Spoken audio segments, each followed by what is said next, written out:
yadayuhu swasti na indro vriddhashravah swasti na pusha vishvavedah swasti nastarksho arishtanemihi swasti no brihaspatir dadhatu. Om Shanti Shanti Shanti. Om Sahana Bhavatu Sahanau Bhunaktu Sahaviryam Karavavahai Tejasvinavadhitamastu Ma Vidvishavahai. Om Shanti Shanti Shanti.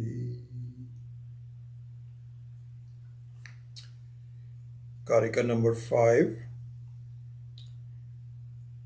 Trishu dhamasu yadbhojyam bhokta yascha prakirtitaha veda etat ubhayam yastu sabhunjano na lipyate.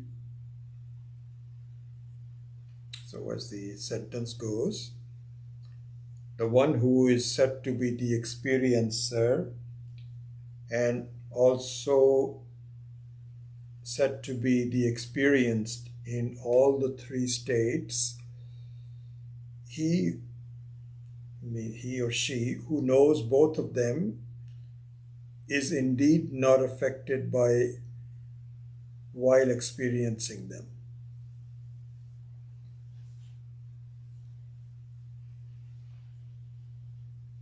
There's so many ways to look at this. It just basically what it means is, you remember we had gone over the word called badha. Badha means one which has been sublated, one which has been effectively removed even though it is there. So we can look this verse also in the same way, that one who understands that both the experienced as well as the experiencer, we'll go into who the experiencer is.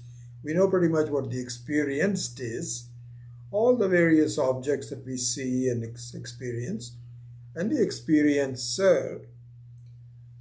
If one knows both of them to be just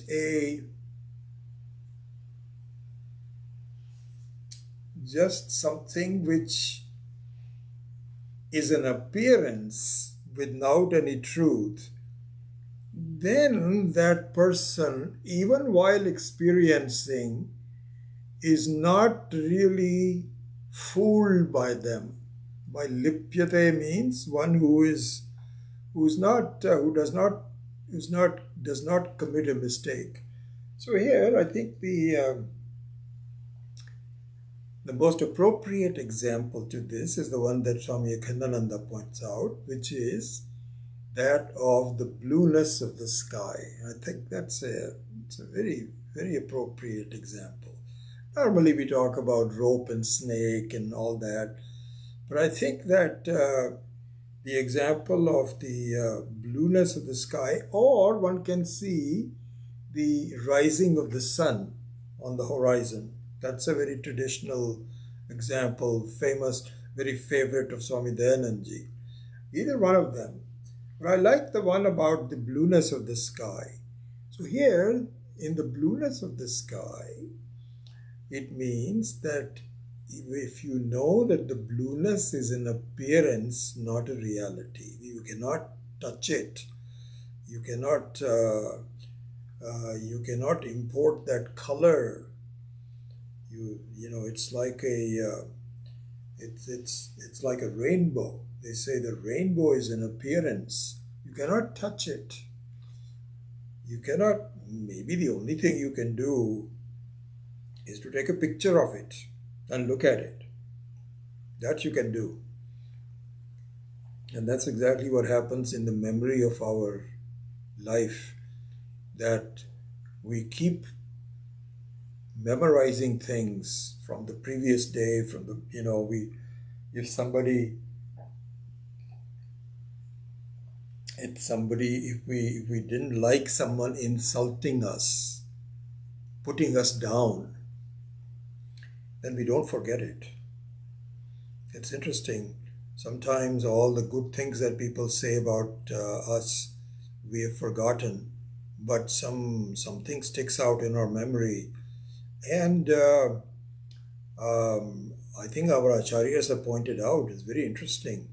Swami Viditatmananda, I think he's very fond of putting this example into it, that if you are bothered by someone saying something to you in the past and you're remembering it, that's the context of what I'm saying, then to the degree that you are upset by what somebody might have said to you, the degree to which you are upset by it has a modicum of truth in it. Very beautiful thing. It means that you yourself have certain doubts about yourself and you don't like it. So if somebody else gives you that same opinion, you blame the other person. When in fact, and Swami Viditatmananda is very good at that, the word triggers it for you. You already have something in your mind, but the triggering is done by the world and you react to it. Swami Akhandananda actually takes this very, very seriously and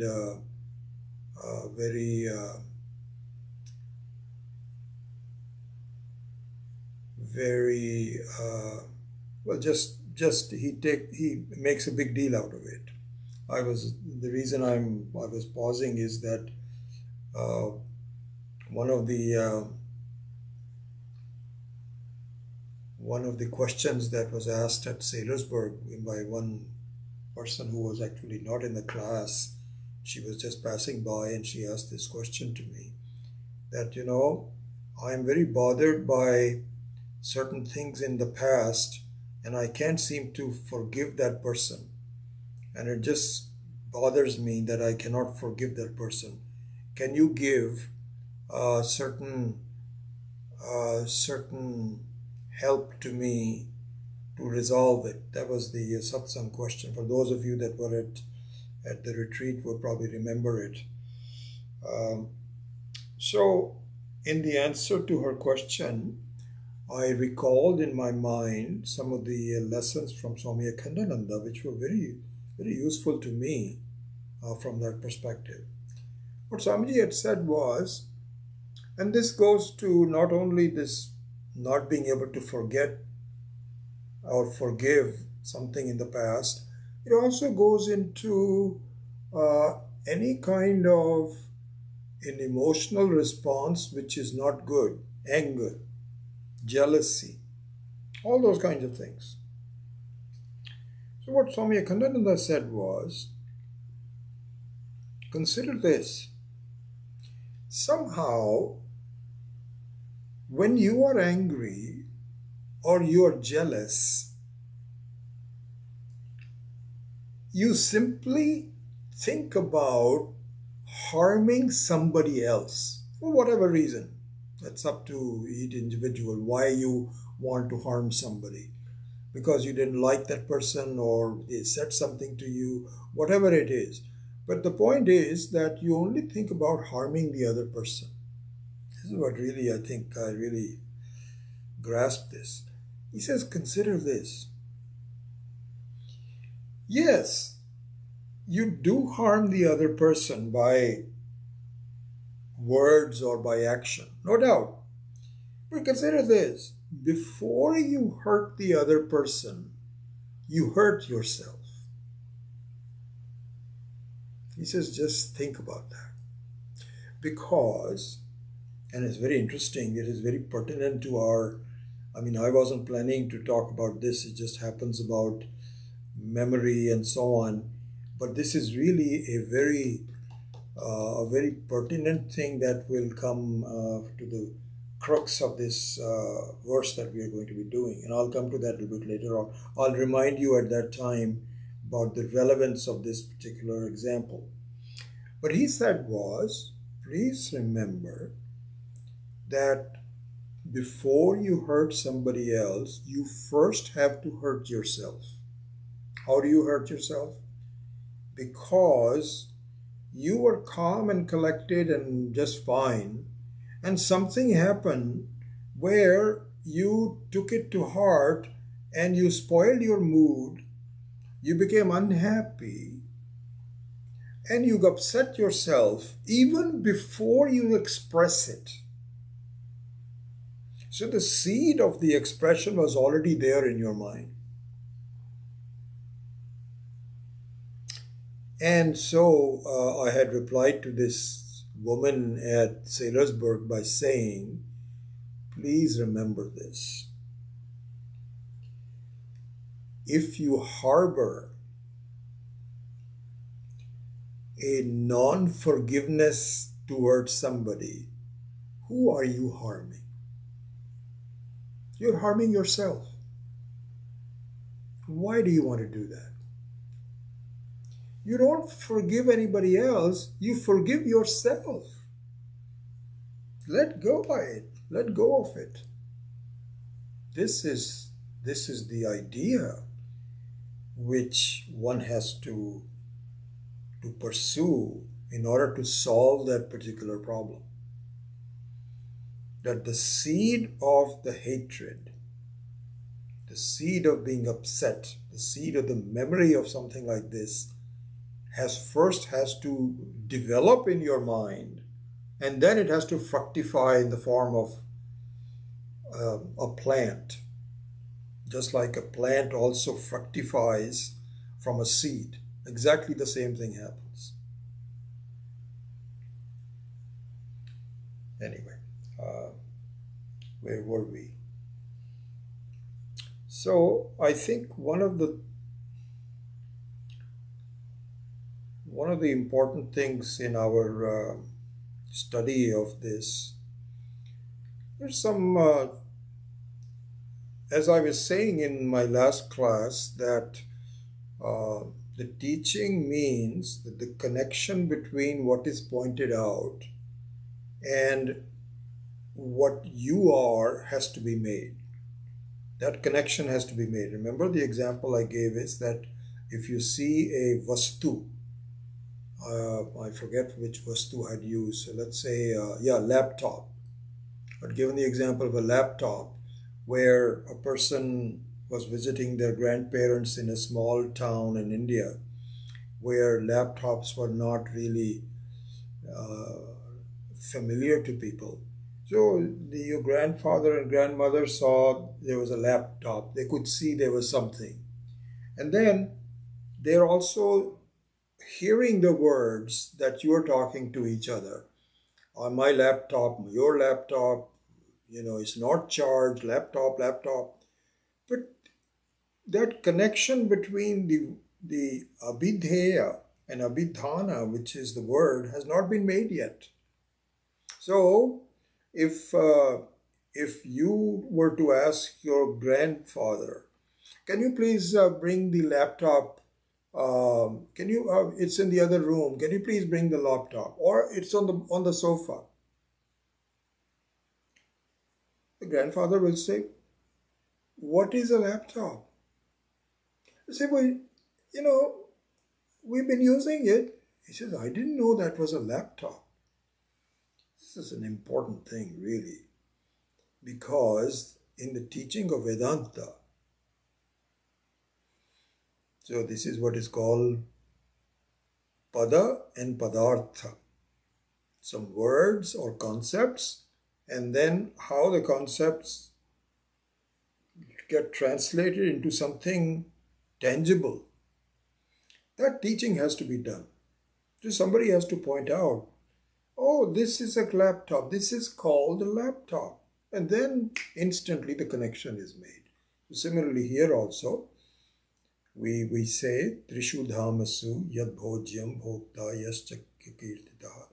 Anyway, what I was saying was that the example of the blueness of the of the Akasha is very relevant for this particular verse, because for a person that knows that the blueness is an appearance only, has no reality, even though I am harboring it. That's why I just went on a tangent about memory and all those kinds of coming back to it. Even though I know that the blueness, to a person who understands that the blueness has some tangibility, appearance, but it is really intangible. So this doesn't take very long to realize. Even I'm actually, this is interesting. I have a 3-year-old granddaughter, and I think next time I see her, it just gives me an idea. I'm going to ask her. I'm going to start teaching her about this blueness of the sky. I just made a mental note to myself. We have wonderful conversations. It's such a pleasure seeing her mind slowly grow. And I think this is one of the questions I'm going to say. It says, Sanya, is this, what's the color of the sky? And then let's see how far I can go. But to a person that understands the blueness is really an appearance, then while the person is in the midst of a blue sky, you do not lose your truth about the intangibility of the blueness of the sky. So essentially, this is what this verse is saying. This is what teaching is all about. It says, Trishu dhamasu yad bhojyam bhokta yascha prakirtitaha veda etad ubayam yastu na bhunjanaha na lipyate. So bhunjanaha, bhunjano, which is a visarga, bhunjanaha, when followed by a soft consonant, which is na, becomes bhunjano. So bhunjanaha means a present participle. Present participle.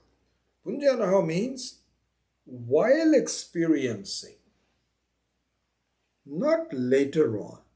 Even while experiencing, you are not fooled by it. In the lipyate, we will understand, we'll go into the lipyate in a little bit more, but essentially means you are not fooled. You're not fooled by it. You say, this is interesting, this is what happens in, there's another word I would introduce to you, which is used in the teaching. We have used the word Jivan Mukta. So it's interesting, in the expression Jivan Mukta, the word Jivan also is a present participle. Beautiful. Jivan also means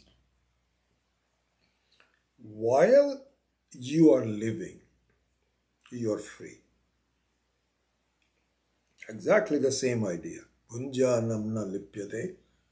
Jivan muktaha means you are muktaha.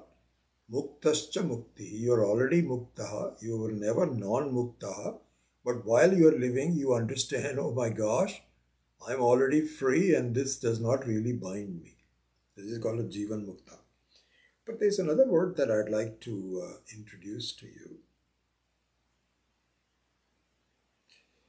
which is called Kritakrityata.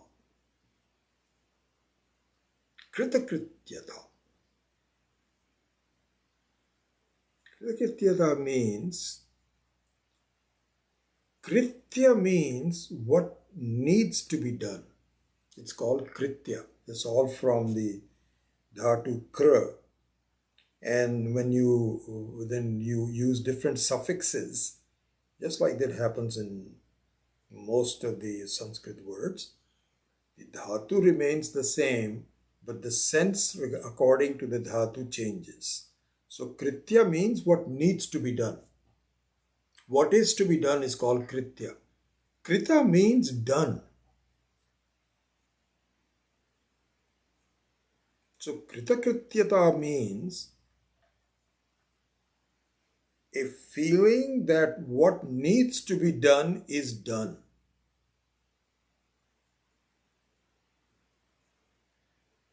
What needs to be done is already done.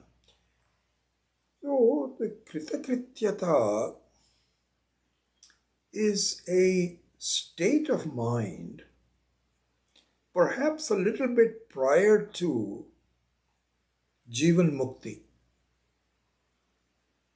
No, perhaps it is prior to it. Because after Jivan Mukti, you don't need anything. You only have Videha Mukti. Your Sharira falls without really any issues. But even before that, you are essentially free. So Jivan Mukti is the final step. But before that, there is a feeling of Kritakrityata.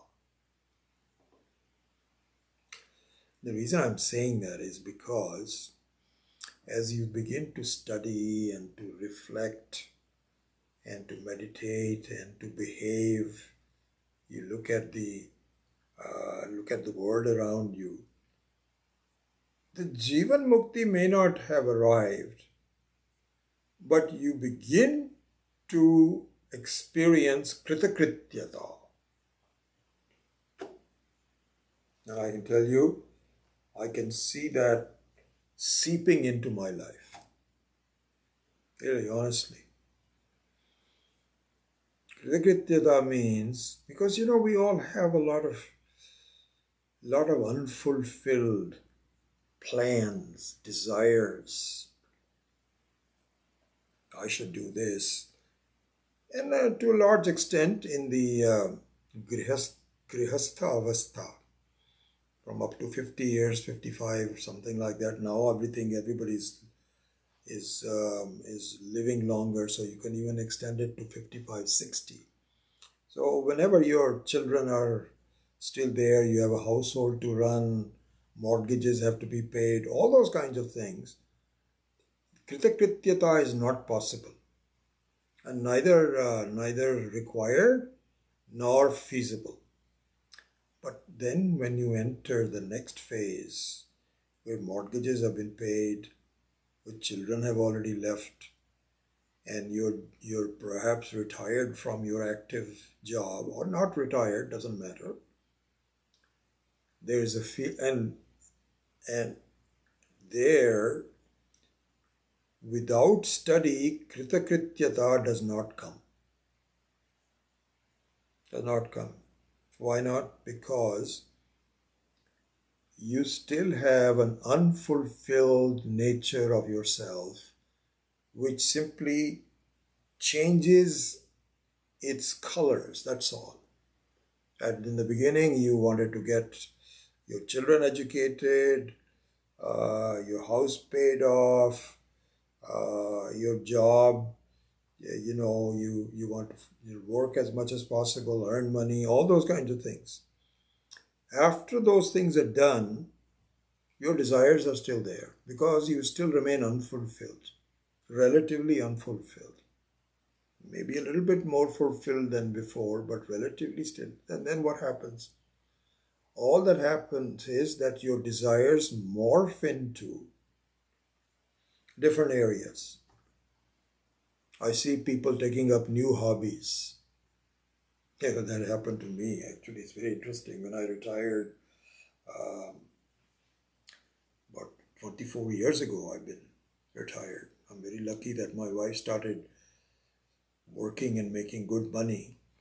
And I did a spreadsheet and I said, if she keeps working like this, I think we have enough money. We don't really need to do anything. And so I took early retirement. And right after that, I had so much free time on my hands that I decided, I'm going to take up some new hobby. And one of the hobbies I wanted to do was to learn classical music and sing. I remember this so well. I visited I used to see Swami Dayanandji very often, even after, later on. And every time I'll see him, I'll kind of give him a report about what's happening in my life, how are the children, etc. And so when I told him I'm getting retired, so I said, Swamiji, I've never really had much training in classical music, and I'd like to do that and perhaps sing. He says that's a great idea. This is what happens to these swamis when you go in there with an expressed desire. They don't stop you. Not done, right? We have seen so many cases like this where people will go to Swamiji and say, I remember this so well. And this has happened to people approaching me as well. People will approach Swamiji and say, Swamiji, I am thinking of going back to India. My children are growing up, and I think that I don't want to have them grow up in this environment. What do you think of it? You can guess what Swamiji will say. Great idea. Do it. Do it. So when I approached him with saying I'm thinking of taking up some lessons and perhaps even learn how to sing classical music, he says great idea. So there was a friend of mine who was coming back from India, and then Swamiji made another very interesting suggestion. He says, you know what, you should also take up harmonium, because the harmonium is a very beautiful instrument because it fills into the gaps of the human voice with some other sound and makes it all complete. And so if you are actually singing with playing the harmonium at the same time yourself, you don't have somebody else doing it, your voice becomes more sonorous and people would love it. So he says, you should learn to take harmonium lessons. So there was a friend of mine who was coming back from India, and I requested her. Harmonium is a big instrument, but she was going back and forth a few times, and I said, her name is Radesh, and I said, Radesh, can you do me a favor? I found a very good harmonium. I asked I think my mom was still alive, my mom and dad. So I told them to research what is a good harmonium and please bring it. So she brought it. I was so excited. This is right after my retirement. And I started playing, started taking some lessons and so on. Anyway, I don't want to go into a lot of details. Here's what happened. I got wise. I said, this is silly, totally silly. How much time am I spending learning this harmonium? If you want to sing some bhajans, just sing some bhajans. Nowadays, of course, you have Shruti. By the way, I don't know if you're listening, Sakshi, you had told me about this Shruti from in Sailorsburg. I went to it and it's very complicated. They gave me a lot of other things, so I have to research the right Shruti. Anyway, that's not the right one. Maybe you can send me some instructions on how to do that. Anyway, the point is that I'm lucky that I got wise. I said, why am I doing this? So many hours of practice. Sa re ga ma. Sa re ga ma. Pa da ni sa. All those kinds of things I did for several months, I think. I said, I want to just study. That's what my goal is And why am I doing all this? Stopped it. So the human soul remains unfulfilled. Remains unfulfilled, and it simply changes direction right until the very end. Right until the very end. It just keeps on wandering, trying out new things, and so on. When instead, what you need to do is to learn how to gain freedom and what is keeping me from getting freedom. There is a lot involved in it. This is not a child's play, not a matter of tattvamasi and then it's all done. It can be all done, but I'm not ready. So I have to really put the effort in to understand what is happening, what's going on. So if you are able to do that, then you achieve kritakrityata. And I think I can say that at this stage of my life, I may not yet be Jivan Mukta, but I am well past kritakrityata introduction. My feeling is whatever happens, happens. I don't want to really try new things anymore. One can say, you don't want to learn new things? No, I don't want to learn new things. I want to learn about myself. I'm not done yet. I want to complete it. I have a feeling of kritakrityata. Whatever happens, happens. I'm done. It's a very beautiful feeling, honestly. So, the reason I was saying that is, saha bhunjano lipyate means that everything seems to be an appearance. And if it's not seemingly an appearance yet, it will be. Because I think we need to have Shraddha. If we don't have Shraddha, then everything is lost. Then our doubts remain in our own mind. Oh yes, the Shastra says that all this is not real, but this is what happens. This is what teaching all really means. So I've a lot of you guys have told me. I've gotten your comments, and that is that when you listen to an accomplished Swami,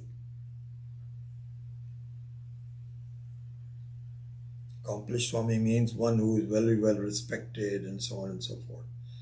When they come in, here are some of the problems. There are a lot of solutions, but some of the problems. One of the problems is you feel,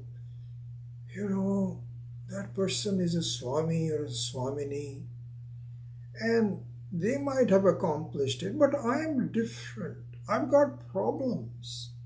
They are free to study, and they are very bright people. They know Sanskrit. They know all of these things. But how am I going to do this? You know what it really means? Lack of Shraddha. How is it lack of Shraddha? You say, no, I have Shraddha. Don't say that I have lack of Shraddha. You have lack of Shraddha. How?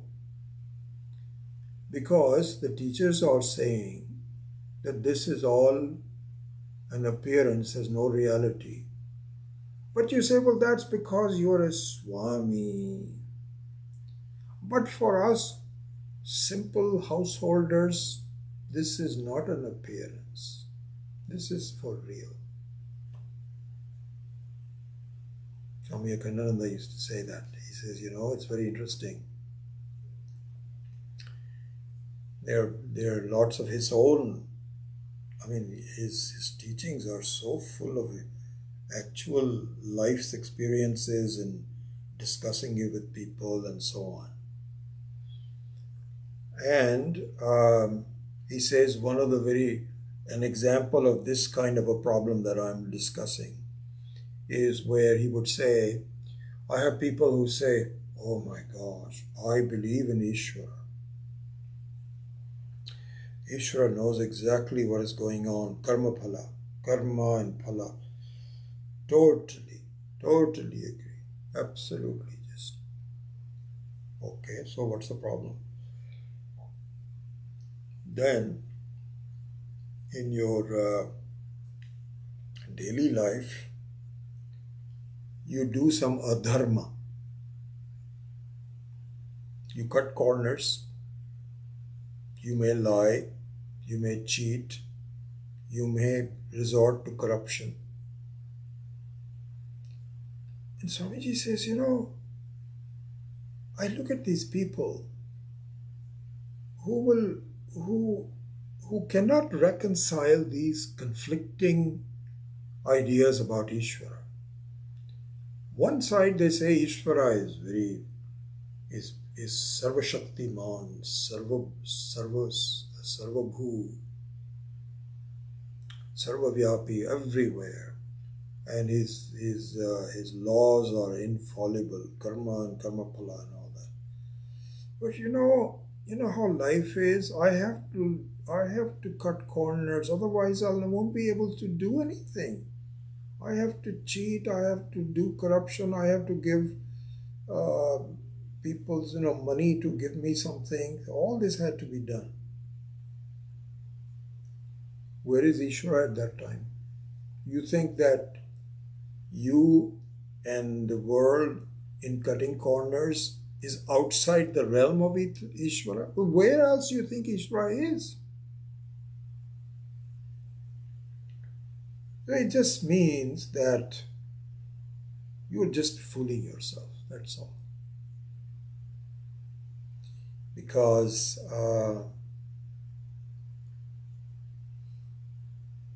was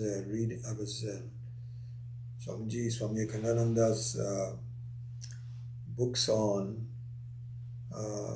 the 4 sutras, Brahma Sutras, are just marvelous. I was thinking maybe I should devote Tuesday nights to starting that. I'm just dwelling on my idea. So beautifully done. So, for example, in the I haven't even touched this, but it's okay. I hope all this is useful to you in one form or the other.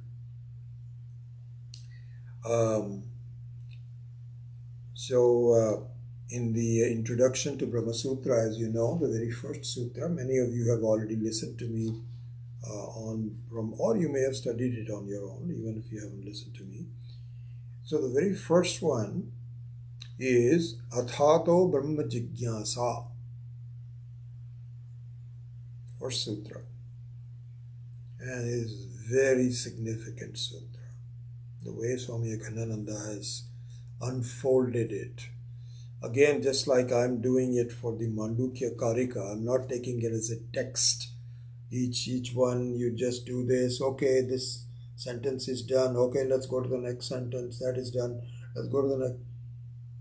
Not the way he's teaching, and I'm just adapting his methodology. It's a complete exposition of the Shastra. He's doing the same thing with Brahma Sutra also. So perhaps I would take it sometime. I don't know. It might get too much for you. Anyway, I have to think about that. But in the first sutra, it says Athato Brahma Jigyasa. And it consists of Atha. Then the second word is Ataha.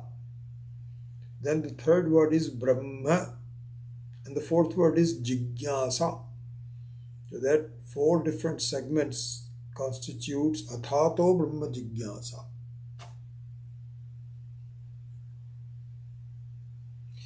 In that analysis, he starts with the very first word called Atha. And we have already done this. So Atha means what? Atha means thereafter. In English, the best translation of the word atha will be after that is the meaning of atha. The question is, after what? So the whole sentence is, there is a desire to know Brahman. Atha means thereafter, ataha means therefore. And Brahma Jigyasa means the desire to know the self. You can say Brahman means the self. Therefore, thereafter, there is a desire to know the self. This is the meaning of this sutra. And a sutra means it is full of meanings. You can teach a class for 1 year and not be done with it. So in that analysis, the word atha is taken up thereafter. So the question is, thereafter what?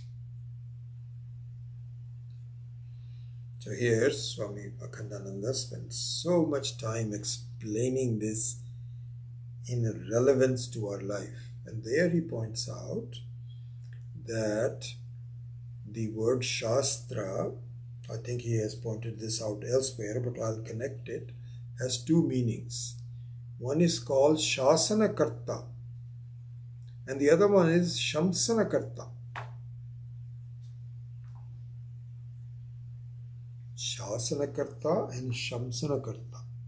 So what are the meaning of these two words? Shasana Karta means one that establishes, that definitively says, this is how you should lead your life.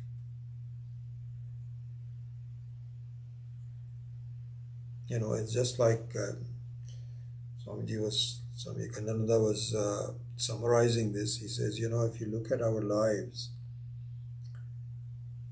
it's a very funny situation. We are not quite sure where we are coming from. What is our past history? All we can do is to say there's my mother and my father. It's much more than that. In fact, that's what the main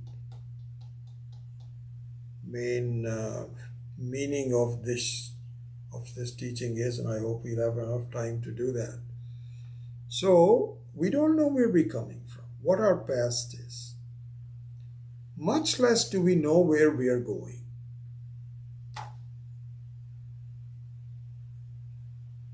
We're like sleepwalkers, essentially.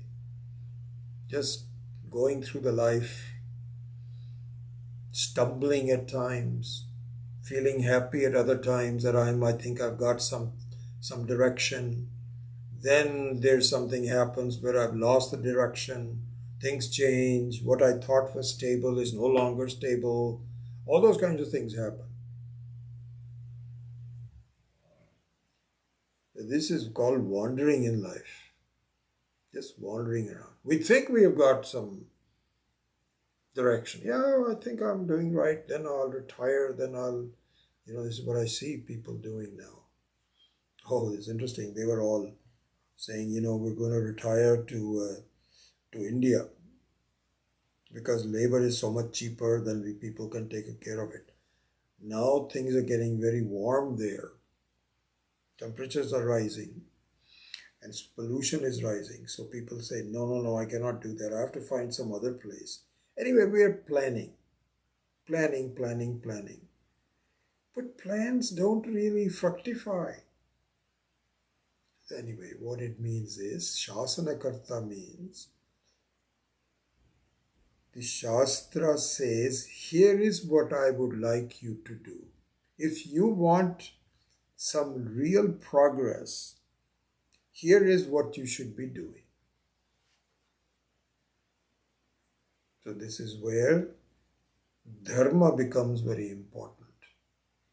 So one of the things based on that previous example of Ishvara is considered to, yes, I believe in Ishvara, I have full faith in it, but I am doing adharmic things. That has to be reconciled. Even if you have to forego some benefit, You have to say, this is what Shastra says, that dharma is very important. This is a very common but something very important to do. Swami Dayananda also used to say that. All the acharyas say this. We want absolute truth, but to achieve absolute truth, we must achieve relative truth.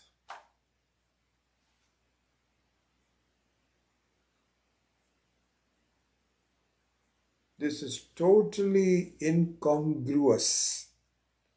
If we want to achieve absolute truth and freedom, but it doesn't matter. I can cheat and lie. That's not that important. Not that. It's okay. It's crucial. So Shasana Karta means that you must learn to live in a very truthful manner. Very true. Everything has to be, what you say is what you have to do. And what you think is what you have to say, what you have to do. All that has to be done. This is called Sashana Karta. So this is the all involved in the word Acharya. We often talk about Guru, Guruji. But really, even I think more important than a Guru is an Acharya. The Acharya involves both Shasana Karta as well as the Sanchana Karta. I'll explain the Sanchana Karta in a minute. But Sashana Karta means your life has to be in such a way that people can say, he's a truthful person. He does what he says. How you lead your life, where you go, what you do, how you treat others. That is what needs to be done. So that is the meaning of Atha in Athato Brahma Jigyasa. That once you have reconciled your conflicting ideas about what God is and what I have to do and so on, at least on a relative level, make sure you are going in that direction. At least do that. Forget about learning Vedanta and all these, Sakshi and Anatma and all those kinds of things. That will come. But you won't even get there until the very simple thing that you have some normal control over, you're not able to do that. So this is what is called Shasana Karta. Once the Shasana is done, then Shamsana also comes in. Shamsana means to teach, to understand, to do Viveka, to do Vairagya. The teaching of it. Sakshat Karanam.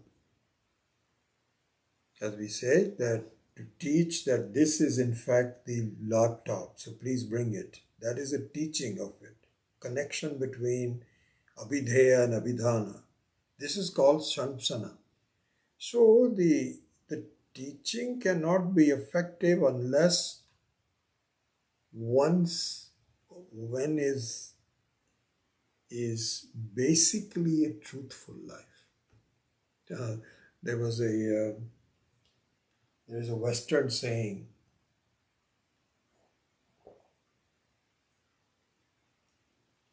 I read that somewhere a long time ago. I love this. It says, I love humanity. Humanity I love. I respect humanity and I love it. It's just the people I hate the people. I love humanity, but I hate people. This is the thing. I love Ishvara, and I am really trying to reach the understanding of where Ishvara is, where God is. But it's okay. I can lie and cheat a little bit. Not going to happen. Anyway, where were we? Okay, let's go forward a little bit at least. We may not complete it. So anyway, the sense of this is that Trishu dhamasu yad bhojyam bhokta yascha prakirtita veda etad ubhayam yastuna bhunjananna lipyate. Means that you are no longer fooled. You are not affected. You're not affected by it as you were before you understood what's going on.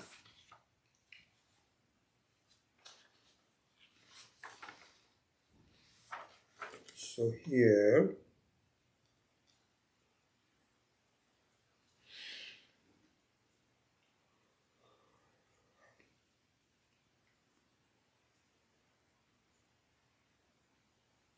so some interesting things to look into. Again, I think that there is a certain, there are some important hints that we must follow if we have to understand all this. So now let's look at one of those hints now. Okay, and here Swami Akhandananda spends a lot of time detailing, and for those of you that have the book and you want to look at the Hindi translations of it, so this verse number 5 begins on page 303 and goes up to 317. So you have about 14 pages worth of lot of detail, which you're welcome to go through, but let me just summarize it for you. So these are the important hints. So he says,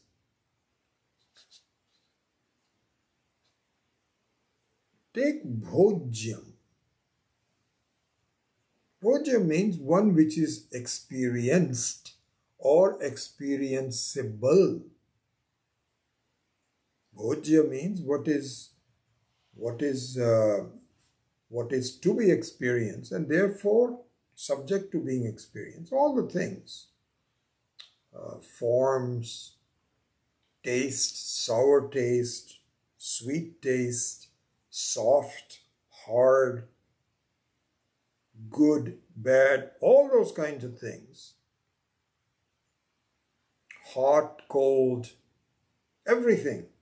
So this is what is called bhojyam. So this bhojyam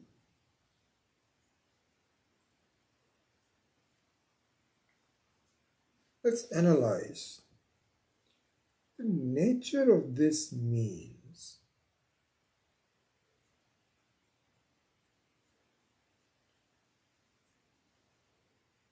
those are converted into thoughts,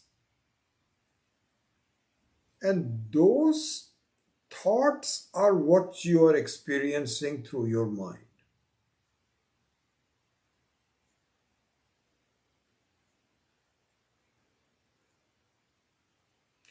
The so-called solid objects is considered by you to be a solid object, subject to becoming solid. So when you say a solid object, even though your hand is touching the table and it is transmitting the feeling of touch and the sound that is making, what you are seeing, what you are feeling is the mind which is translating the hardness into a feeling of hardness. This is an important thing to see. So really speaking, you have a sense of what the world is. And in the world, there are some solid objects, some that are liquidy, some that are gaseous. So you have a variety of different things that you see. Where do you see them? The way they appear to you is through your mind. And if your mind is not there, they will not appear to you. Very simply, even if you are seeing things, but if your mind is elsewhere, you don't see anything. People will say, hey, did you see that person just pass by? And you say, no, I didn't, even though that person really did pass by, but you were thinking of something else. So if your mind is the filter. If the thought has not gone through your filter, you will not see it. You will not feel it. So as we will see in the later prakaranas of Karika, again, because the beauty of Mandukya Upanishad, and so all the Karikas on it, is to convince you that this is not just theory. This is exactly what happens. And the comparison with the dreams is the one that drives home this point very poignantly, because in the dream also you have solid tables, you have sounds that you are making. In the dream also you have liquids and gases, and left and right, good and bad, all of those things are there, but all in your mind. The difference here is, which is a minor difference, that in the case of a dream, you are creating all this from your previous vasanas of the day, previous life, previous days of this life. Whereas in the waking state, it is dictated by what you came into by choice. You came into this world, into a particular place, country, with mother and father. And so those are also the vasanas of the previous lives, but you are now here, and during this time you are under the control of that. So control meaning that it is being modulated based on what you have already ordered. But that doesn't change the fact that what you experience,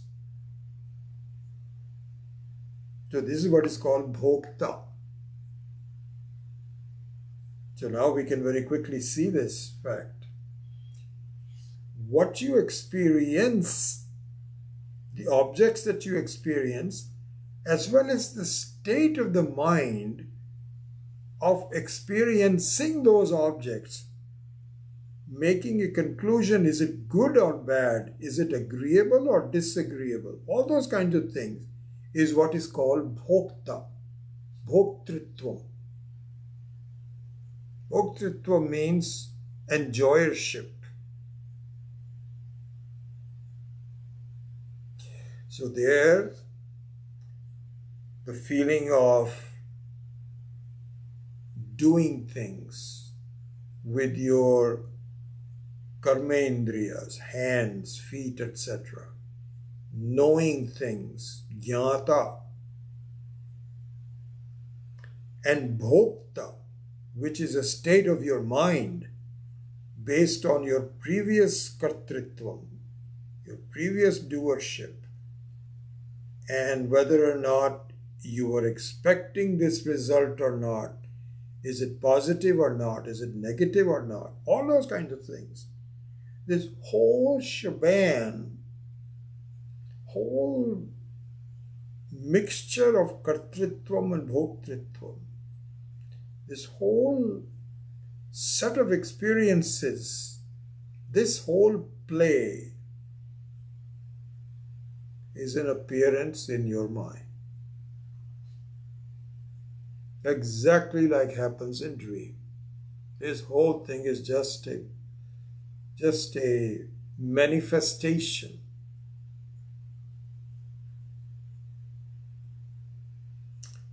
It's a manifestation, it's an appearance.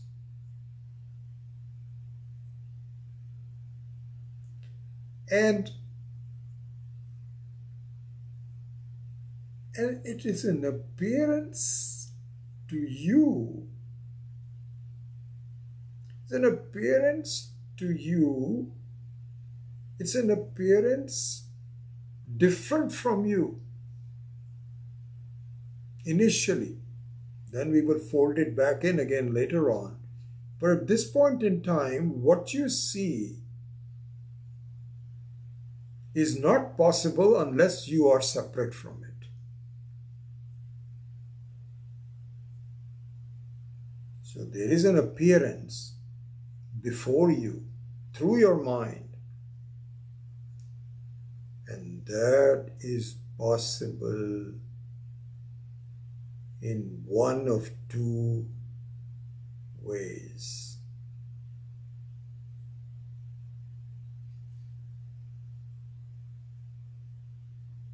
That appearance to you, that you are the seer of this appearance, becomes more understandable when you look at the process of this appearance in you in one of two ways. This is something we have to really look into and look into it with care, with vichara. And when I read a lot of texts by Swami Akhandananda and reconcile it with what I heard from Swami Dayanandji also and other acharyas, there are a couple of things, more than a couple of things.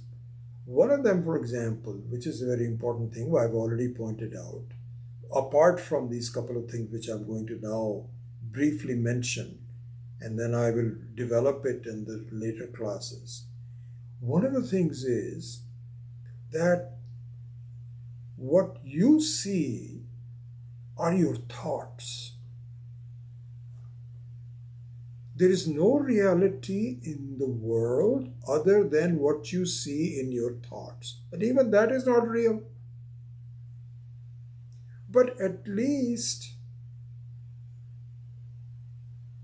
it's a step by step. That what you conclude that this is solid is in fact meaning it's a solid thought.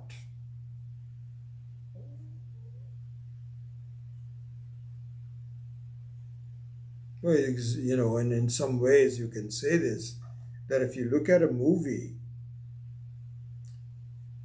and in the movie, what you see is a drama. Some people talking, somebody getting mad at someone else, and there is a dialogue. All that is going on. Now, what happens is that because you understand the language and you have a certain background about the situation, those things begin to affect you, right? So supposing there is some kind of an adult dialogue going on, the child, and you take a child, which you should not anyway, but supposing you take a child there, they will not understand what's going on because they see some people talking and so on and so forth. But what the what the adult situation is, what thoughts will not come to them, right? So it is not just seeing the actions in front of you, but how you interpret it in your own mind that really affects you.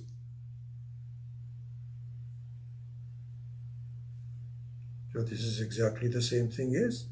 What I am seeing is like a movie, and what my thoughts are about the movie is what I really see. And I have two versions of it. One is dream and the other one is waking state. Both of them are exactly this. Not exactly, but they're very similar. So this is an important thing for us to glom onto, whatever that word is, glom onto. Means that we have to hold it in our mind that this. So this teaching means that it's not just saying, okay, this is Atma is different from the Anatma. Atma is Sakshi and this is Anatma, and then okay, let's go to the next. Those simple words are there, but the question is how. I was telling you that I failed an exam in my undergraduate class at Berkeley because I very quickly came to the answer without deriving it how the answer was to be made. And I got, I think, a C plus or something like that. And I went to the teacher and complained, I think that I just derived it. He says, you cut down too many steps. How did you assume like this? You never explained how you came up to this. So the answer is very clear. That was already there, but it's the derivation that makes all the difference. So Tattvamasi means that it's an accomplished thing. But my mind does not really grasp the enormity of it until I can be clear about exactly how it is being done. And so here also one of the important steps is that everything should be seen to be thoughts. The whole world is experienced through you, through your mind only. Then we have to look into the reality of the mind. But anyway, the what important step is, please understand that the solidity of the world is only as good as the solidity of the thought of the world. Everything is really just a thought process. This is an important thing for us to see. This is how we solve the problem. We don't have the steps to see how it has arrived. We just accept it. Or we don't accept it. Either way, it is harmful. We have to see how the equation is to be derived. This is number one. Then what I was going to say, two very important things that I think are very, very crucial in understanding the nature of the self is exactly as we had said earlier. I think the analogy of seeing a movie is brilliant. Brilliant. And don't just take my word for it. If I read numerous books by Swami Akhandananda, there's a couple of common themes that are repeated over and over again, at least several times in each chapter, and they remain constant. So when I started reading it, I became aware of those 2 points. And then I became aware of the constancy of those 2 points, and I said, those must be the real ones. Those were the important ones. So, very briefly, and we will go into this other time, the analogy of a movie is a very important one. And the two aspects of the movie are the light that makes the movie lighted up, number one. And the other one is a backdrop of a screen in which the changes are happening without being affected by the changes. The screen, the light, and the screen. And our understanding of what is happening in my life will become a lot clearer if we keep track of these two important aspects of my life, which is how am I lighting it up? And we have gone through this in some detail I did a meditation on this. I have not spent much time on the screen aspect of it, which we will do subsequent classes. But these two are two very important hints, important lingas, important methods of understanding ourselves. So,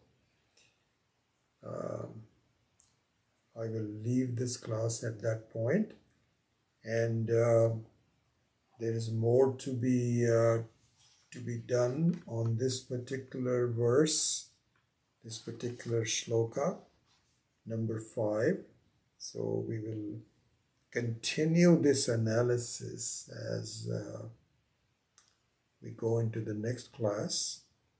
And just as a reminder, because of Swami Muktatmananda Ji's visit, we will not have a class next Saturday and also a week from today, which is a Tuesday, because hopefully a lot of you will be very busy attending the classes by Swamiji, and I would like to give you some space before we resume this class. So we will not have a class next Tuesday, but we will regroup 2 Tuesdays from now. Okay. So with that, let me wind up this class. Om Asato Ma Satkamaya Tamaso Ma Jyotirgamaya Mrityorma Amritam Gamaya. Om Purnamadav Purnamidam Purnat Purnamudachyate Purnasya Purnamadaya Purnameva Vashishyate. Om Shanti Shanti Shanti. Harihi Om. Shri Gurubhyo Namaha. Harihi Om.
So Maithili, you ask whether kritakrityata means fully satisfied.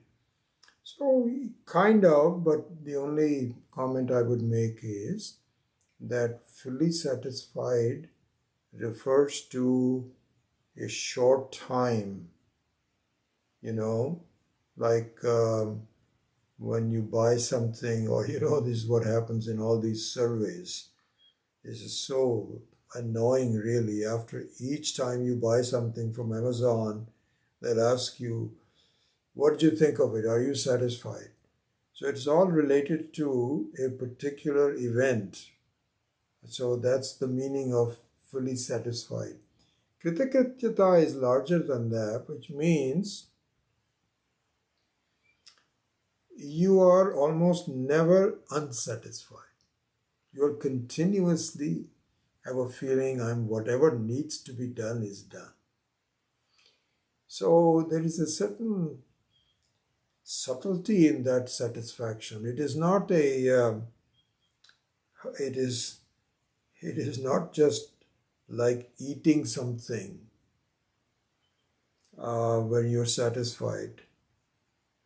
You've heard this famous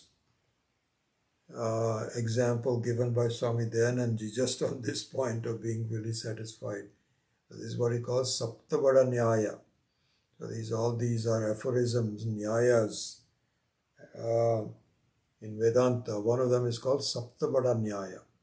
So the example is, Swami Dayanandji was one of favoritely, we used to point this out, that somebody was very hungry. And he says, how big are your vadas? So he says, sir, they are, vadas are usually quite fulfilling. He says, yeah, they're quite good size. He says, will they satisfy me? So the person says, they should. How much do they cost? He says, 1 rupee per vada. So he says, okay, bring 1 vada. So after 1 vada, he was still hungry. So he says, give me 1 more. So he ate 7 of them. And then after the 7, he was fully satisfied. Done. So when the bill came, he gave him 1 rupee. So he said, sir, you had 7 vadas, you're only giving me 1 rupee for 1 vada. He says, but the last one was the one that really satisfied me. And you told me that it will satisfy me. And so that's what I'm just paying you. I don't want to pay it for the other ones where I was dissatisfied. That example came to my mind. So yeah, the kritakrityata means it's a very much more subtle kind of a thing. Your desires they don't bother you anymore. You really don't have any desires. You have a feeling whatever needs to be done is done. You just take care of small things here and there, but you don't have any big desires that hang on top of your head and say, oh, why will be wonderful if we did that. So that's the difference between kritakrityata.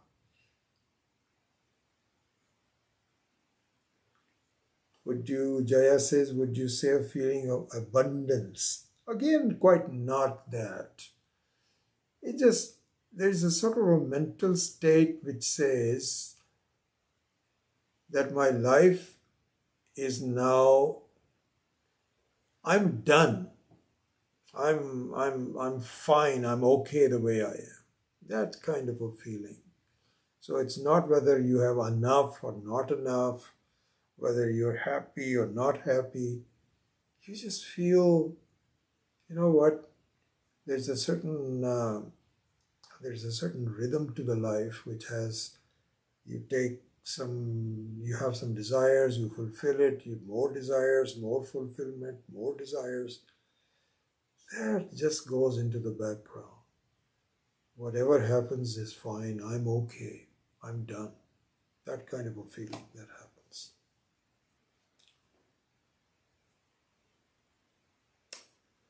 All right, good. Good to see you all. So we'll see you,